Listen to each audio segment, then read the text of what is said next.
As the sun dipped behind the misty peaks of Aberdare National Park in Kenya, the skies turned crimson. Shadows crept over the rolling grasslands and tangled forest. In the fading light, a pride of lions emerged, led by a powerful male with a thick, dark mane. 4 lionesses and a young female followed close behind, silent and focused. The air was cool and filled with the sense of wildlife, but also danger. Poachers had recently begun placing steel traps in the forest, meant for elephants and leopards.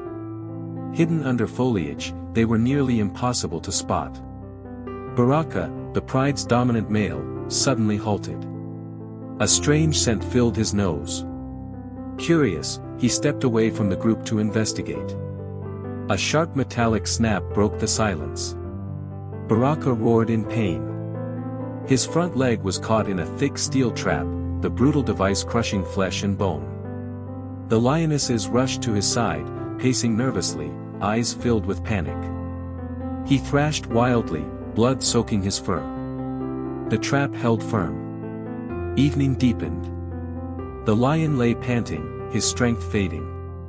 The lionesses remained by him, licking his wound and keeping guard. Then, an engine's hum echoed through the trees. Elijah, a senior wildlife ranger, was returning from patrol. When he heard the roar, he stopped his jeep and approached the sound on foot. What he found made his stomach turn, a massive lion trapped in a poacher's snare, surrounded by anxious lionesses. He recognized the trap immediately. It was meant to kill. Elijah knew he had no time to wait for backup. The poachers could return at any moment. He loaded a tranquilizer dart into his rifle but used only a light dose, enough to calm, not sedate. As he approached, the lionesses tensed but didn't attack. Baraka stared at him, wounded yet calm. Elijah laid the rifle aside and knelt beside the lion. His hands shook as he worked the rusty steel open with bolt cutters. Minutes passed. Finally, the jaws of the trap gave way.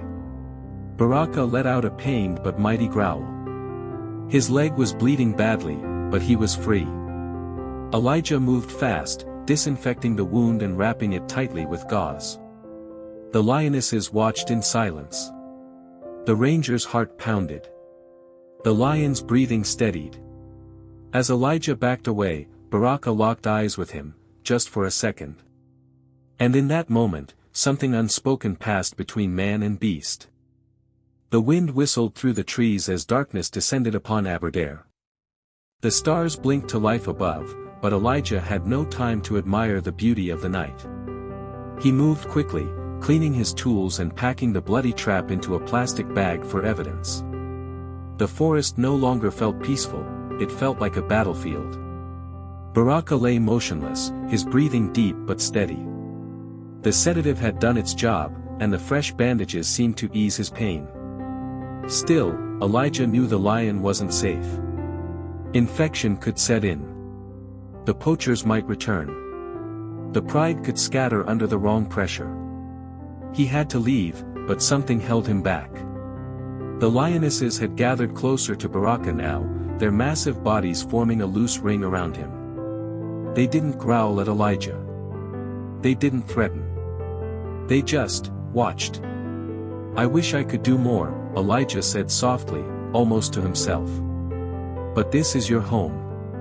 You'll have to heal here." He retreated slowly, keeping his movements deliberate and respectful. As he reached the jeep and climbed inside, he looked one last time at the pride. Baraka's amber eyes met his through the darkness. A flicker of understanding passed between them. Then Elijah turned the key, and the engine broke the silence once again.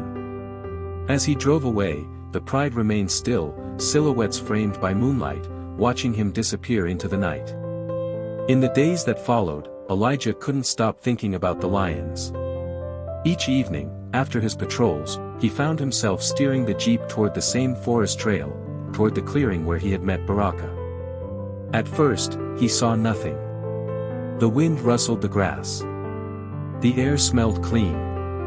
But on the 4th evening, just as he prepared to turn back, he caught sight of movement in the distance. A large lion, limping, but walking, stood at the edge of the clearing. Baraka. He didn't approach. He simply stood, watching the ranger's vehicle. His leg was still bandaged, though now dirt-streaked and partially torn. But he was upright. Stronger. Elijah stopped the jeep, cut the engine, and sat still.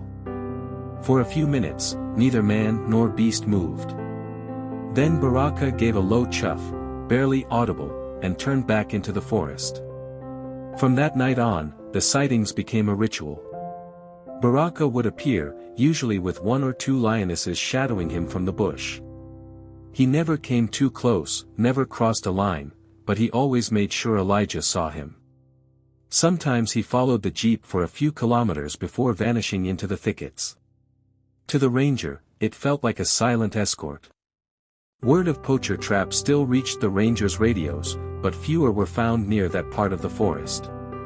Elijah couldn't help but wonder if the pride had begun avoiding those areas, or perhaps warning others away. Weeks passed. The dry season crept in. One morning, Elijah received a call from a young ranger stationed near the northern plateau. He had spotted a large male lion limping but guarding a small clearing near a ridge. There was something weird, the ranger said over the radio. He didn't run when he saw me. Just stared. Like he was, waiting. Elijah smiled quietly to himself. Later that evening, he visited the area. There, standing in the golden light of dusk, was Baraka. His leg had healed, scarred, but strong. The lion stood tall, proud again.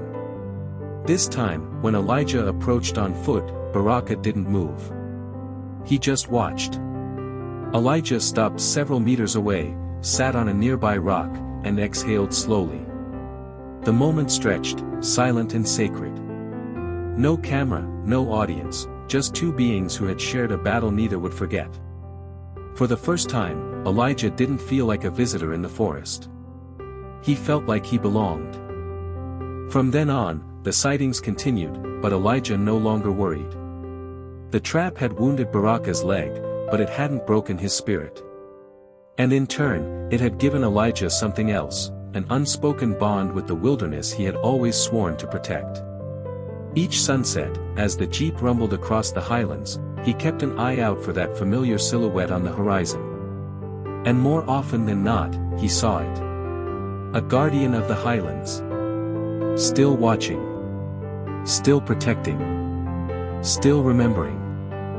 We appreciate you watching all the way through. If you enjoyed the video, don't forget to like and subscribe to the channel.